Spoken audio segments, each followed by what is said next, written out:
بسم اللہ الرحمن الرحیم۔ ٹی جے سپیکس کے معزز ناظرین السلام علیکم۔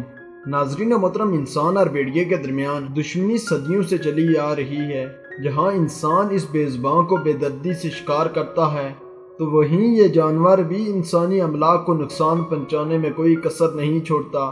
یہ جنگلی حیات کسانوں کے پالتو جانوروں کو اپنی خوراک کے طور پر استعمال کرتا ہے۔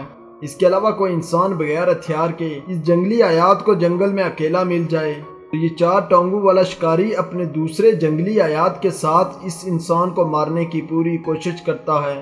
تو دوستو، اسی طرح آج کی ہماری ویڈیو ایک لڑکے کے بارے میں ہے جس کو 3 بھیڑیوں نے جنگل میں گھیر لیا۔ اس سارے واقعے کو جاننے کے لیے ویڈیو کو آخر تک ضرور دیکھیں۔ حسب روایت چینل پر نئے آنے والے ناظرین سے گزارش ہے کہ ہمارے چینل کو سبسکرائب کریں اور ساتھ گھنٹی کے نشان کو بھی دبائیں تاکہ ہر نئی آنے والی ویڈیو کا نوٹیفیکیشن تسلسل و تواتر کے ساتھ آپ تک پہنچتا رہے۔ دوستو، اس کے علاوہ ہماری ان کاوشوں کا صلہ میں لائکس اور کمنٹ سے ضرور دیں۔ ناظرین محترم، ایک دفعہ ایک شکاری جنگل میں گشت کر رہا تھا کہ اچانک اس کی نظر جھاڑیوں پر پڑی جہاں بھیڑیے کے چھوٹے چھوٹے بچے پڑے ہوئے تھے۔ ان ننھے بچوں کی ماں خوراک کی غرض سے کہیں شکار کے لیے نکلی تھی اور پیچھے یہ اکیلے رہ گئے۔ شکاری نے ان بچوں کو اٹھایا اور اپنے گھر لے آیا۔ یہ بچے اتنے چھوٹے تھے کہ ان کی آنکھیں بھی نہیں کھلی تھی۔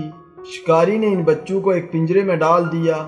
دوستو، شکاری اکثر شکار کی غرض سے گھر سے باہر ہی رہتا تھا اور اس کے پاس اتنا وقت نہیں تھا کہ وہ ان جنگلی جانوروں کی دیکھ بھال کر سکے۔ یہ ننھے بھیڑیے دیکھنے میں کتے کے بچوں کی طرح لگتے تھے، مگر یہ سب جانتے تھے کہ یہ مستقبل میں خطرناک قسم کے جنگلی جانور بنیں گے۔ شکاری کا بھی ایک بیٹا چھوٹا تھا۔ اس نے جب ان جنگلی حیات کو دیکھا تو وہ ان کے ساتھ بہت زیادہ اٹیچ ہو گیا۔ وہ ان ولف کبز کے ساتھ کھیلنے میں پیار محسوس کرتا۔ دوستو، وقت کے ساتھ ساتھ یہ بچے بڑے ہو گئے اور ایک بھیڑیے کی شکل اختیار کرنے لگے۔ جب یہ بڑے ہو گئے تو شکاری نے ان کو پنجرے سے نکال کر کھلا چھوڑ دیا۔ اس کا خیال تھا کہ یہ اب دوبارہ جنگل کی طرف نہیں جائیں گے کیونکہ ان کی پرورش انسانوں نے کی ہے اور یہ ایک پالتو جانور کی طرح رہیں گے۔ لیکن دوستو، جنگلی جانور کا گھر جنگل ہی ہے۔ وہ کبھی بھی انسانوں کے ساتھ زیادہ عرصہ نہیں رہ سکتا۔ اس طرح یہ بھیڑیے بھی جنگل میں بھاگ گئے۔ ناظرین محترم، اس پر شکاری کا لڑکا بہت رویا، لیکن کیا ہو سکتا تھا کیونکہ یہ جنگلی جانور واپس آنے والے نہیں تھے۔ اس پر شکاری نے اپنے بیٹے کے لیے ایک شکاری کتا لایا۔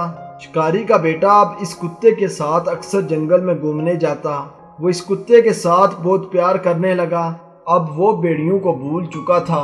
ایک شام شکاری کا بیٹا اپنے اس پالتو کتے کے ساتھ جنگل سے گھر آ رہا تھا کہ اس کا پالتو کتا ڈر سے چلانے لگا کیونکہ بھیڑیے کے ایک جتھے نے لڑکے اور کتے کو گھیر لیا تھا۔ لڑکے کے ارد گرد برف ہی برف تھی اور بھیڑیوں کا جتھا آوازیں نکال رہا تھا۔ ایسا لگ رہا تھا کہ یہ بھوکے بھیڑیے اس لڑکے اور کتے کو چیر پھاڑ دیں گے۔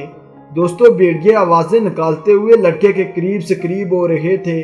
جو ہی ایک ظالم بھیڑیا لڑکے کے قریب پہنچا تو باقی نے آوازیں نکالنا بند کر دیں کیونکہ یہ اس جتھے کا لیڈر تھا۔ وہ لڑکے کے قریب آیا اور لڑکے کو سونگھنے لگا۔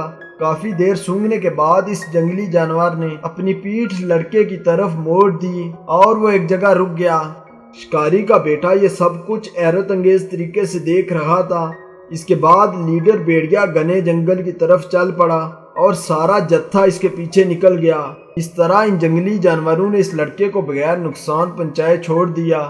دوستو، لڑکے کو یہ محسوس ہوا کہ یہ وہی بھیڑیا تھا جس کو بچپن میں اس نے پالا تھا، کیونکہ اس بھیڑیے کا لڑکے کے ساتھ سونگھنے کا انداز وہی تھا جس طرح وہ بچپن میں اس کے ساتھ کھیلتا تھا۔ دوستو، اس کہانی نے یہ ثابت کیا کہ جنگلی جانور بھی اپنے احسان کا بدلہ ضرور چکاتے ہیں۔ اگر شکاری کے بیٹے نے ان کو پالا نہ ہوتا تو آج انہوں نے اس لڑکے کو چیر پھاڑ دینا تھا۔ تو دوستو، اس طرح اس جنگلی جانور نے اپنے احسان کا بدلہ چکایا۔ تو ناظرین محترم، اگر آپ کو ہماری یہ ویڈیو اچھی لگی ہے تو اس کو لائک کریں، اپنے دوستوں کے ساتھ شیئر کریں۔ حسب روایت چینل پر نئے آنے والے ناظرین سے گزارش ہے کہ ہمارے چینل کو سبسکرائب کریں اور ساتھ گھنٹی کے نشان کو بھی دبائیں تاکہ ہر نئی آنے والی ویڈیو کا نوٹیفیکیشن تسلسل و تواتر کے ساتھ آپ تک پہنچتا رہے۔ تب تک فی امان اللہ۔